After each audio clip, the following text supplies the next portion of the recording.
انداز دیکھیے کہ ہم ہرس پرستی کے اندر، ہوس پرستی کے اندر، نفس پرستی کے اندر، دنیا پرستی کے اندر، مفاد پرستی کے اندر ہم جو ہے وہ ڈوبتے چلے جا رہے ہیں۔ قرآن کہتا ہے غرتکم الامانین، تمہیں تمہاری خواہشوں نے تباہ و برباد کر ڈالا ہے۔ اگر یہ عشق کی لذت جب نصیب ہو جاتی ہے تو انسان دنیا سے بے نیاز ہو جایا کرتا ہے۔ اللہ رب العزت فرماتا ہے تمہیں تمہاری خواہشوں نے تباہ و برباد کر دیا ہے، تباہ و برباد کر دیا ہے۔ حدیث پاک کے اندر آتا ہے آقا علیہ الصلوۃ والتسلیم نے ارشاد فرمایا کہ اگر انسان کے پاس 2 سونے کی وادیاں ہوں، 2 سونے کی وادیاں اگر انسان کو دے دی جائیں، پھر بھی انسان خواہش کرے گا کہ کاش میرے پاس تیسری بھی سونے کی وادی آ جائے۔ انسان کی جو لالچ ہے، جو نفس پرستی ہے، جو ہوس ہے، وہ کبھی ختم نہیں ہو سکتی۔ اور اسی طرح عزیز محترم کسی نے کہا تھا امیری تو دل کی ہوا کرتی ہے، امیری دل کی ہوا کرتی ہے، مگر خواہشات کا جو کاسا ہے وہ کبھی بھی نہیں بھرا کرتا، خواہشیں کبھی پوری نہیں ہوا کرتی۔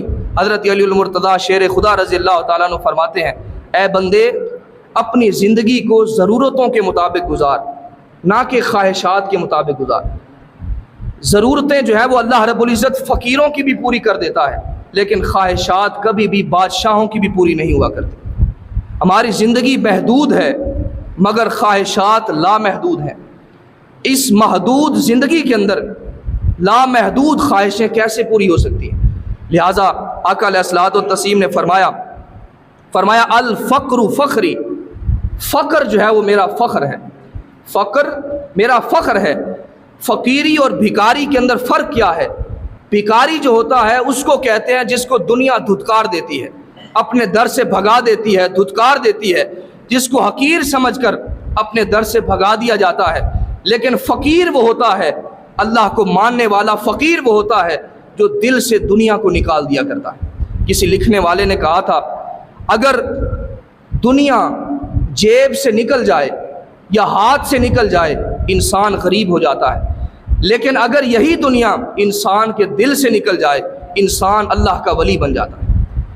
اگر دل سے نکل جائے انسان اللہ کا ولی بن جاتا ہے۔ اور اسی طرح ایک شخص بادشاہ کے دربار کے اندر آتا ہے، بھکاری ہے، مانگنے والا ہے، ہاتھ کے اندر کاسا لیے بادشاہ کے دربار کے اندر پہنچتا ہے، اور بادشاہ آج بڑے عروج کے اندر ہے اور بادشاہ موج کے اندر ہے۔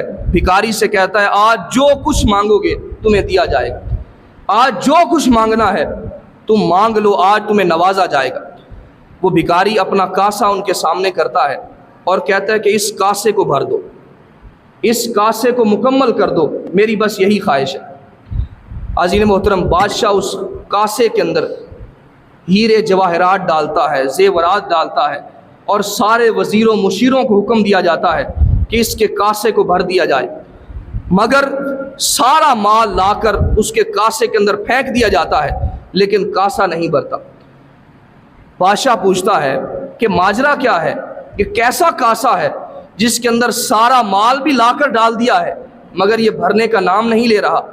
بھکاری کہتا ہے کہ یہ جو کاسا ہے یہ خواہشات کا کاسا ہے، لہذا خواہشات کا کاسا کبھی بھی نہیں بھرا کرتا۔ کہا کہ اگر تم پوری سلطنت کا مال بھی لا کر اس کاسے کے اندر ڈال دو تو یہ کاسا کبھی بھی نہیں بھرے گا۔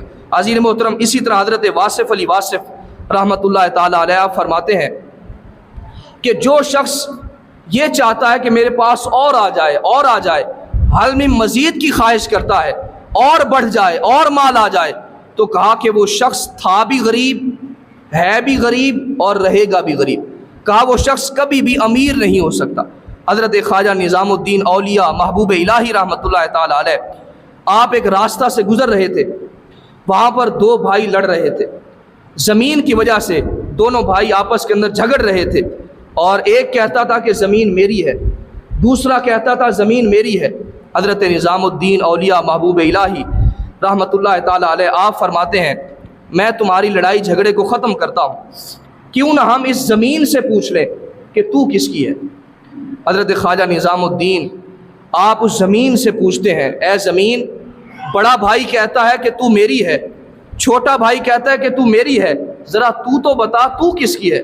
زمین سے آواز آئی، کہا کہ نہ تو میں بڑے کی ہوں اور نہ ہی میں چھوٹے کی ہوں، کہا یہ دونوں میرے ہیں، ان دونوں نے میرے اندر آنا ہے، یہ دونوں میرے ہیں اور ان دونوں نے میرے اندر آنا ہے۔ حدیث پاک کے اندر آتا ہے، آقا علیہ الصلوۃ والتسلیم نے ارشاد فرمایا، جب انسان بڑے بڑے محلات تعمیر کرتا ہے، بڑی بڑی عمارتیں بناتا ہے، تو ایک فرشتہ آسمان سے آتا ہے اور آ کر اس بندے سے کہتا ہے، اے بندے، تو نے جانا تو نیچے ہے اور اتنا اوپر آنے کی کوشش کیوں کر رہا ہے؟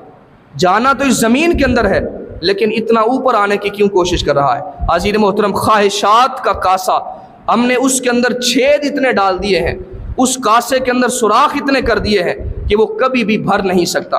اسی طرح حضرت واصف علی واصف فرماتے ہیں کہ خانہ کعبہ کے اندر 360 بت تھے، 360 بت تھے، لیکن آج ہم نے 360 سے بھی کہیں زیادہ اپنے دلوں کے اندر بت بنا رکھے ہیں۔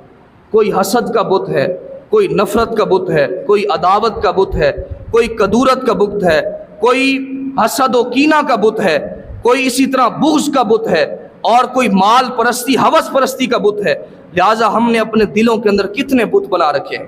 اور بابا آپا بانو قدسیہ فرماتی ہیں کہ آج کے نوجوان، ان کا جو مقصد ہے، جو ان کا راستہ ہے، وہ پیرس کی طرف جاتا ہے، لندن کی طرف جاتا ہے، جاپان کی طرف جاتا ہے، امریکہ کی طرف جاتا ہے۔ کاش کسی نوجوان کا راستہ غار حرا کی طرف بھی جاتا، غار حرا کی طرف بھی جاتا، اور کاش کہ اس 1400 سال پہلے کی طرف جاتے اور آقا علیہ الصلوۃ والتسلیم کے زمانے کی خواہشیں کرتے۔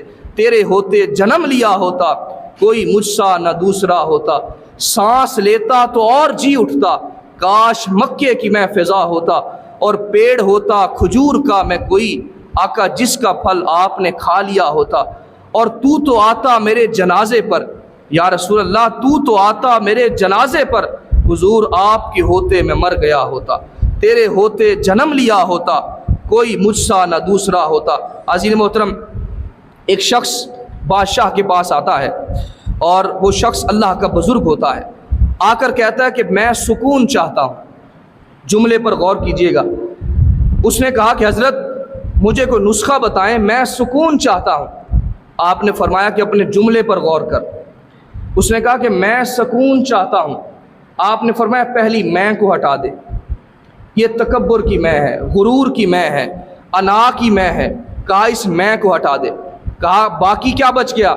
کہا باقی بچ گیا سکون چاہتا ہوں۔ کہا آخر کے اندر جو چاہت ہے اس کو بھی ہٹا دے۔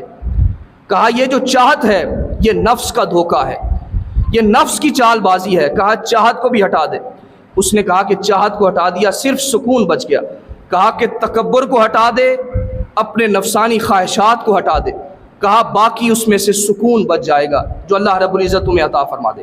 ہم نے کبر کو نہیں چھوڑا، تکبر کو نہیں چھوڑا، اور خواہشات پرستی کو نہیں چھوڑا، لہٰذا ہم سکون کی تلاش کے اندر مارے مارے پھرتے ہیں۔ جب ہمارے اندر سے ان نفسانی خواہشات کا کلا کما ہو جائے گا، یقیناً پھر ہمیں سکون بھی نصیب ہو جائے گا۔ عزیز محترم، اسی طرح آج کے دور کے اندر ہم اپنے بچوں کو قارون اس کا نام نہیں رکھتے۔ کوئی بچہ پیدا ہو، آپ نے کبھی سنا ہو کہ کسی نے اس کا نام قارون رکھا ہو؟ کوئی بھی شخص اپنے بیٹے کا نام قارون نہیں رکھتا۔ وجہ کیا ہے؟ اللہ رب العزت کا مغضوب بندہ تھا، جس پر عذاب نازل ہوا تھا، اور اللہ رب العزت کا دھتکارا ہوا شخص تھا، لہٰذا ہم اس کے نام پر اپنے بچوں کا نام نہیں رکھتے۔ لیکن ہم اس کو سارے ہنر اور سارے گر ہم اس کو مال کمانے کے بتاتے ہیں۔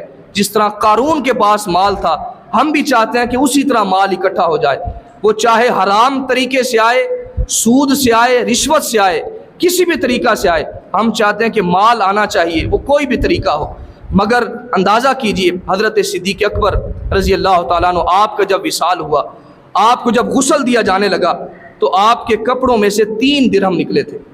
ساری زندگی سلطنت بھی رہی، 2 سال 2 ماہ 10 دن آپ مسند خلافت پر متمکن رہے، اور آقا علیہ الصلوۃ والتسلیم کے بعد سب سے بڑا مرتبہ اللہ رب العزت نے آپ کو دیا، مگر آپ کی جیب میں سے صرف 3 درہم برآمد ہوئے۔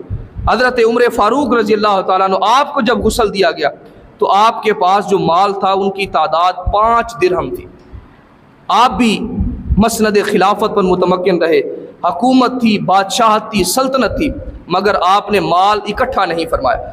اسی طرح حضرت علی المرتضیٰ شیر خدا رضی اللہ تعالیٰ عنہ، آپ کا جب آپ کو جب غسل دیا گیا تو آپ کے کپڑوں میں سے، آپ کے مال میں سے 8 درہم نکلے، اور امام حسن مجتبیٰ رضی اللہ تعالیٰ عنہ آپ کو بتانا پڑا کہ یہ جو 8 درہم تھے میرے والد نے اس لیے رکھے ہوئے تھے کہ 2 ماہ سے جہاد کے لیے گھوڑا خریدنا چاہتے تھے۔